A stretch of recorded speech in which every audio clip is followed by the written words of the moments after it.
आइए मित्रों, सर्वप्रथम 3 बार ओम के लंबे उच्चारण के साथ परमपिता परमेश्वर का स्मरण करें। ओ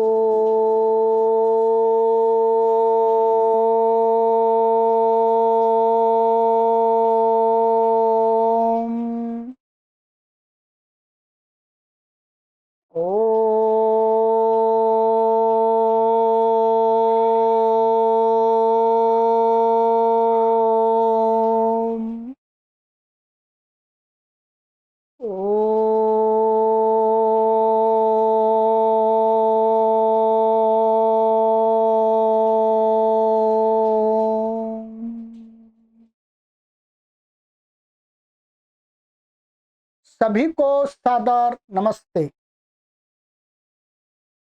सनातन वैदिक धर्म यूट्यूब चैनल में आप सभी का हार्दिक अभिनंदन। मित्रों,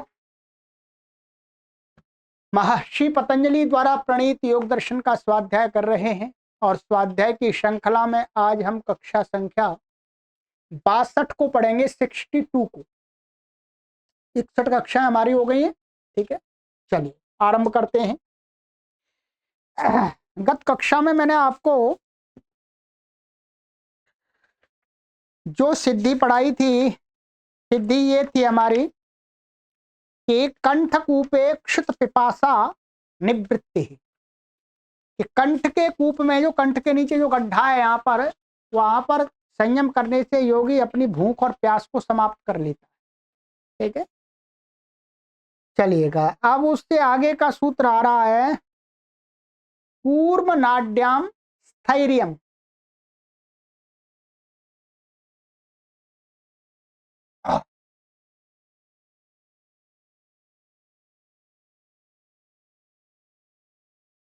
सूत्र संख्या है हमारी 31 कूर्म नाड्याम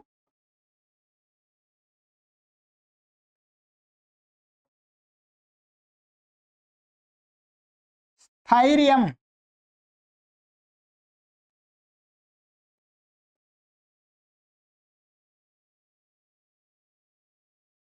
ठीक है,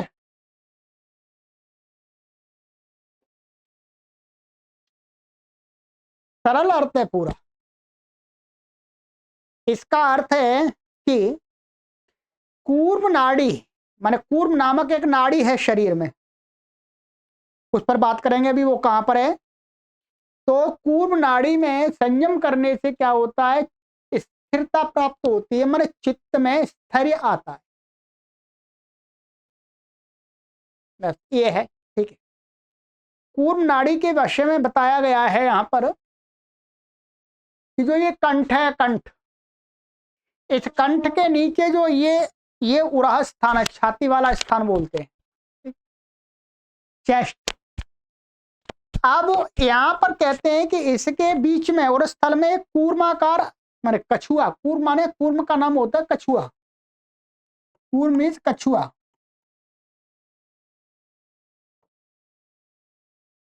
कछुआ के आकार की एक यहाँ पर बताते हैं, इन्होंने देखा है, इन्होंने ये आता है योग दर्शन में, मतलब योग में भी आता है, हठ योग में भी आता है कि यहाँ पर एक कछुए के आकार की एक क्या है, नाड़ी है, इसमें इस आकार में बैठी होगी, रखी हुई है, स्थित है। तो उसमें संयम करने से योगी स्थिरता को प्राप्त करता है।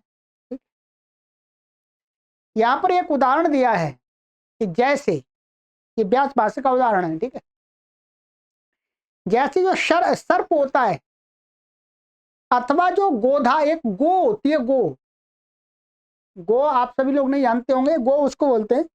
प्राचीन काल में एक छोटा सा, इसको गोध भी बोलते हैं, इतना छोटा सा एक वो होता है जंतु, छिपकली का बड़े आकार का होता है।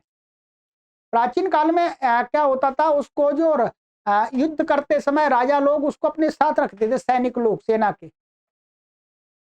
गोदा का क्या होता है, जहां पर ऐसे चिपका देंगे वो चिपक जाती है, छूटती नहीं है। सैनिक लोगों को कहीं पहले किले की दीवारों को चढ़ना होता था तो वो ऐसे गोए में रस्सी बांध करके और उसको ऊपर ऐसे फेंक देते थे, वो गो चिपक जाती थी दीवार से, फिर उससे आराम से चढ़ जाते थे सैनिक। तो ऐसा ही कहते हैं, वो गोधा अपने बिल में प्रवेश करने के पश्चात इतने दृढ़ हो जाते हैं कि यदि बाहर से कोई उनकी व्यक्ति पूंछ पकड़ खींचे तो फिर बाहर नहीं आते। सांप भी ऐसे ही देखा होगा आपने, सांप अंदर पूरा बिल में घुसा हुआ है, पूंछ पकड़ के खींचेंगे तो खिंचेगा नहीं, टूट जाएगा। ऐसी गो तो ऐसी होती, वो तो खिंच ही नहीं सकती। तो कहते हैं वैसे ही क्या है, इतनी स्थिरता को, योगी का जो चित्त है वो इतनी स्थिरता को प्राप्त हो जाता है सिद्धि से कि आसपास में योगी के कितना भी शोरगुल हो, कुछ भी हो, उसको, उसका चित्त विचलित नहीं होता, उसको कोई बाधा नहीं आती। ये उदाहरण इस दृष्टि से दिए कि योगी इस साधना से, इस संयम से अपने चित्त को इतना कर लेता, कोई भी शोरगुल करता रहे उसको कोई फर्क नहीं पड़ता, उसका चित्त वो अपने साधना में लगाए हुए तो साधना में ही रहता। तो ये सिद्धि भी बहुत बड़ी सिद्धि है जी, बहुत बड़ी सिद्धि है। चलिएगा, तो ये हो गया कूर्मनाड्यम स्थैर्यम। चलिएगा, तो अब अगली सिद्धि है हमारी, अगली सिद्धि है कि सिद्ध पुरुषों के दर्शन होते हैं योगी को। सिद्ध पुरुष हुए पुरा काल में, उनको योगी देख पाता है। वो कौन सी साधना से देखता है, ये अगली कक्षा में बात करेंगे। आनंद आ रहा है, छोटी छोटी वीडियो बन रही है अभी तो आराम से देखने में, या आपके लिए सुविधा के लिए कर रहे हैं, ठीक है। आगे बस थोड़ी सी सूत्रों के बाद फिर हम 3-3 4-4 सूत्र पढ़ाएंगे, ठीक है। बस ये विभूतियां समाप्त हो जाएं।